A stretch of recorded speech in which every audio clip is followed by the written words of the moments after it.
আসসালামু আলাইকুম dear juniors, welcome to my video. কেমন আছেন আপনারা সবাই? আশা করি সবাই ভালো আছেন। আজকে আমরা জেনারেল ফিজিওলজির ছোট একটা টপিক নিয়ে আলোচনা করব। টপিকটি হলো হোমিওস্ট্যাসিস। হোমিওস্ট্যাসিস টপিকটা অনেক ছোট হলেও মেডিকেলে এর পরিসর অনেক বড়, মানে ফিজিওলজিতে এর পরিসর অনেক বড়। তো আসেন শুরু করা যাক। হোমিওস্ট্যাসিস বলতে আমরা কী বুঝি? হোমিও শব্দের অর্থ হলো সেম, আর স্ট্যাসিস শব্দের অর্থ হলো স্ট্যান্ডিং স্টেট। ডেফিনেশন দেখা যাক। ডেফিনেশনে দেওয়া আছে maintenance of nearly constant condition in the internal environment. আর অর্থ হলো ইন্টারনাল এনভায়রনমেন্টের যে কন্ডিশন আছে সেটাকে সবসময় কনস্ট্যান্ট রাখে। এখন ইন্টারনাল এনভায়রনমেন্ট বলতে আমরা কী বুঝি? ইন্টারনাল এনভায়রনমেন্ট বলতে মূলত ইসিএফকে বোঝায়।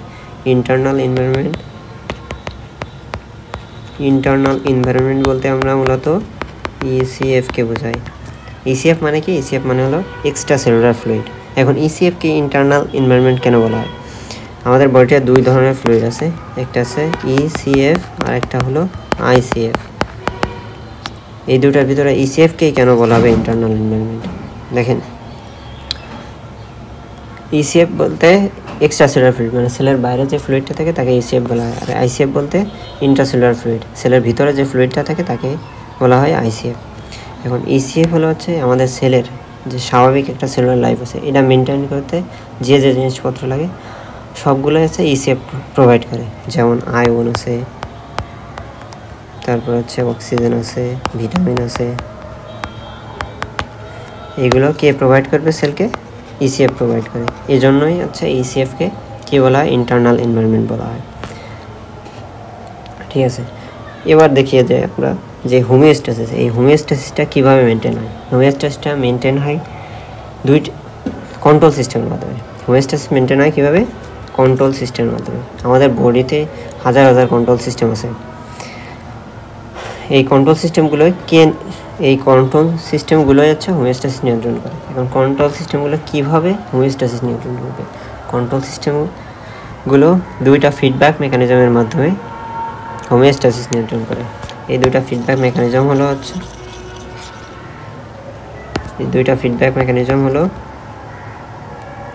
নেগেটিভ ফিডব্যাক মেকানিজম আর পজিটিভ ফিডব্যাক মেকানিজম। তাহলে দুইটা ফিডব্যাক মেকানিজমের মাধ্যমে আমাদের বডি এগুলো কন্ট্রোল করে। দুইটা কি? একটা আছে নেগেটিভ ফিডব্যাক মেকানিজম আর একটা আছে পজিটিভ ফিডব্যাক মেকানিজম। এখন আমরা দেখব negative feedback mechanism. Negative feedback mechanism বলতে আমরা কাউন্টার রেসপন্সকে বোঝাই।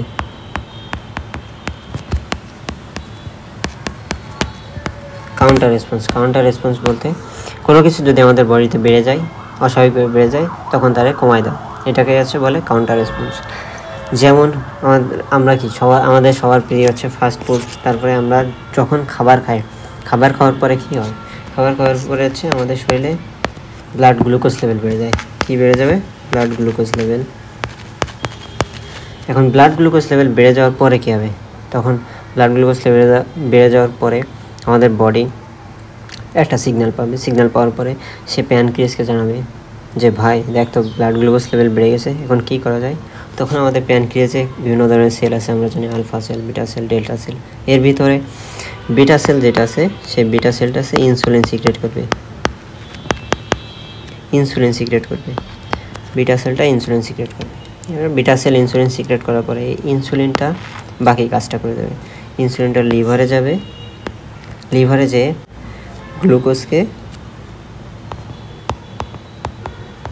গ্লুকোজকে গ্লাইকোজেনে কনভার্ট করবে। ব্লাড গ্লুকোজকে গ্লাইকোজেনে কনভার্ট করে এর ভিতরে স্টোর করে রাখবে। এবং আরেকটা কাজ আছে এই ব্লাড ভেসেলের পাশে যে সেলগুলো থাকে, এই সেলের ভিতরে আছে ব্লাড ভেসেল থেকে সেলের ভিতরে কী নেবে? গ্লুকোজকে নেবে।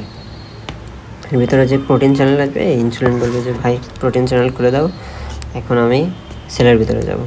এর ফলে আছে ইনসুলিনের ফলে এই ব্লাড ভেসেলের ভিতরে যে গ্লুকোজগুলো থাকবে সেগুলো আছে এই সেলের ভিতরে চলে যাবে। এর ফলে কী হবে? এর ফলে আছে আলটিমেটলি ব্লাড গ্লুকোজ লেভেল কী হবে? গ্লুকোজ লেভেল কমে যাবে। এটাই হচ্ছে হোমিওস্ট্যাসিস প্রক্রিয়া। ঠিক একইভাবে যখন আমাদের বডিতে হচ্ছে ব্লাড গ্লুকোজ লেভেল কমে যায়, যখন ব্লাড গ্লুকোজ লেভেল কমে যায় তখন কী হয়, ব্লাড গ্লুকোজ লেভেল কমে গেলে তখন আমাদের বডি আবার সেই প্যানক্রিয়াসকে সংকেত পাঠাবে যে দেখতে পায় যে ব্লাড গ্লুকোজ লেভেল কমে গেছে, এখন কী করা যায়।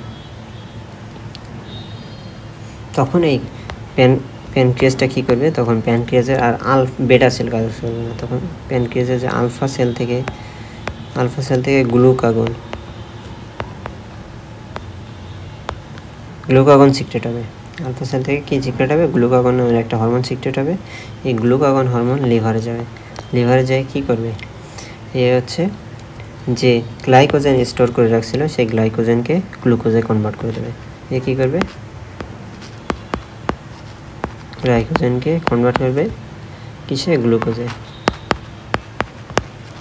এবং আলটিমেটলি কী হবে, গ্লুকোজ লেভেল আবার বেড়ে যাবে। এভাবে হচ্ছে হোমিওস্ট্যাসিস প্রক্রিয়া নিয়ন্ত্রিত হয়। ঠিক আছে, এখন আমরা আরেকটি উদাহরণ দেখব। এইটা দেখলে আশা করি আমাদের কনসেপ্টগুলো ক্লিয়ার হয়ে যাবে। প্রথমে দেখি যে প্রথম চিত্রে একজন শীতে কাঁপাকাঁপি করতেছে এবং দ্বিতীয় চিত্রে একজন গরমে ঘেমে যাচ্ছে। এখন তাদের থার্মাল বা তাদের ভিতরে যে তাপমাত্রা রেগুলেশন এটা কীভাবে হয় সেটা আমরা দেখব। যে প্রথমে একজন দেখতেছে যে শীতে কাঁপাকাঁপি করতেছে। এখন আমাদের বডিতে যে স্কিন আছে, স্কিনে আছে থার্মাল রিসেপ্টর আছে, এই থার্মাল রিসেপ্টর কী করে, থার্মাল রিসেপ্টর যে শীতে কাঁপাকাঁপি করতেছে তার বডির যে থার্মাল রিসেপ্টর আছে সেই থার্মাল রিসেপ্টরটা অনুভব করবে যে এখন আমার শীত লাগতেছে। তারপরে এই থার্মাল রিসেপ্টর থেকে সে সিগন্যাল পাঠাবে কোন জায়গায়, হাইপোথ্যালামাসে। এটা আমরা ইন্টারে পড়ে আসছি যে হাইপোথ্যালামাস ঠান্ডা গরম নিয়ন্ত্রণ করে। কোথায় পাঠাবে, হাইপোথ্যালামাসে পাঠাবে।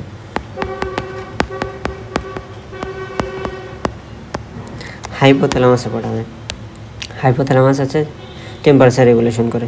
ঠিক আছে, হাইপোথ্যালামাসে পাঠানোর পরে এই হাইপোথ্যালামাস থেকে আবার বডি বলবে যে হাইপোথ্যালামাস দেখতো আমার টেম্পারেচার কমে যাচ্ছে, এখন কী করা যায়। এখন হাইপোথ্যালামাস আবার আমাদের বডিতে সিগন্যাল পাঠাবে। যখন আমরা শীত অনুভব করি তখন আমাদের যে ব্লাড ভেসেলগুলো আছে, আমাদের যে শিরা উপশিরাগুলো আছে সেগুলো দেখবে যে চুপসে যাচ্ছে। এই চুপসে যাওয়ার কারণ কি, চুপসে যায় যেন আমাদের বডি আরও বেশি টেম্পারেচার লস না করে। ঠিক আছে, তাহলে ভেসেল কী হয়, ভেসেল সংকুচিত হয়, তাপমাত্রা যাতে বেশি হ্রাস না হয় এজন্য আমাদের ভেসেলগুলো সংকুচিত হয়, এজন্য ইনক্রিজ হবে ভেসো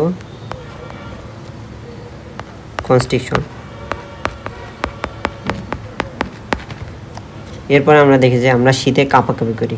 কেন এই কাঁপাকাঁপি করি আমরা কি জানি, এই কাঁপাকাঁপির কারণ হচ্ছে যে আমাদের বডিতে এটিপি তৈরি হয়। তখন এটিপি তৈরি হওয়ার ফলে আমাদের বডিতে তাপের প্রোডাকশন হয়, এই জন্য আমরা শীতে কাঁপাকাঁপি করি। এর আরেকটা টার্ম আছে, এই টার্মকে বলা হয় শিভারিং। ঠিক আছে, তাহলে এইভাবে আমাদের যখন ঠান্ডা লাগে তখন প্রথমেই আমাদের কী হয়, থার্মাল যে রিসেপ্টরগুলো আছে সেই রিসেপ্টরটা অনুভব করে হাইপোথ্যালামাসে সিগন্যাল পাঠাবে। সিগন্যাল পাঠানোর ফলে হাইপোথ্যালামাস কী করে, হাইপোথ্যালামাস আমাদের বডিতে আবার সিগন্যাল পাঠায় যে দেখো যে কাঁপাকাঁপি হচ্ছে, কী করা যায়। তখন এ কী করবে, আমাদের ব্লাড ভেসেলগুলোকে সংকুচিত করে দেবে যাতে আমরা হিট আর লস না করি, এবং কাঁপাকাঁপি করবে শীতে যাতে আমাদের হিট প্রোডাকশন হয়। এভাবেই আমরা ঠান্ডা অবস্থা থেকে মানে নিজেদের রক্ষা করি আর কি। এরপরে দেখি যে একজন গরমে ঘেমে যাচ্ছে, এর শরীরে কী হয়, যখন আমাদের গরমে ঘেমে যায় তখন আমাদের বডিতে যে থার্মাল রিসেপ্টর আছে সে অনুভব করে যে আমাদের এখন গরম লাগতেছে। সে অনুভব করার পরে সে আবার হাইপোথ্যালামাসে সিগন্যাল পাঠাবে যে আমার গরম লাগতেছে, এখন কী করা যায়।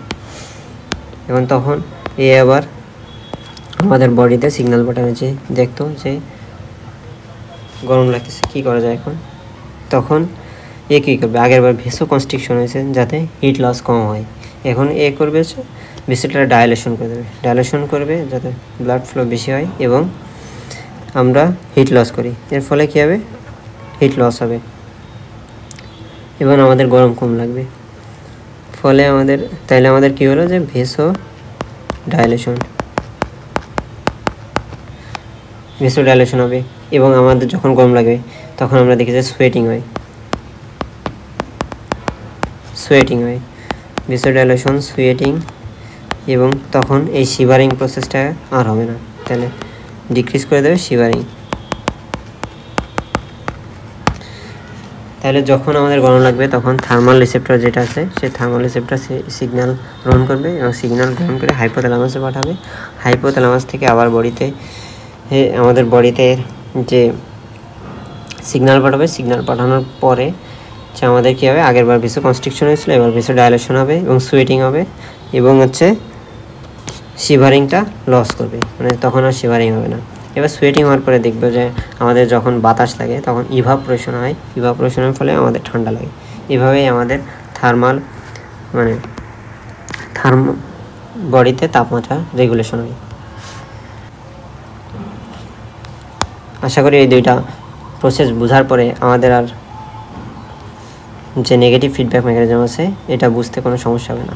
এছাড়া আমাদের বডিতে আরও নেগেটিভ ফিডব্যাক মেকানিজমের উদাহরণ আছে, যেমন ব্লাড প্রেশার রেগুলেশন আছে,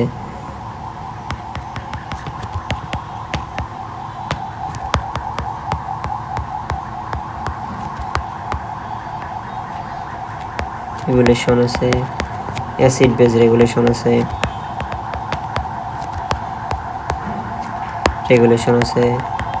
তারপরে আছে হরমোনাল রেগুলেশন আছে, হরমোন রেগুলেশন আছে ইত্যাদি। এছাড়া আরও বিভিন্ন ধরনের উদাহরণ আছে নেগেটিভ ফিডব্যাক মেকানিজমের। তো আজকে আমরা নেগেটিভ ফিডব্যাক মেকানিজম দেখলাম, সামনের দিন থেকে আমরা পজিটিভ ফিডব্যাক মেকানিজম নিয়ে আলোচনা করব। আশা করি এই টপিকটা বুঝতে কোনো সমস্যা হবে না। আল্লাহ হাফিজ।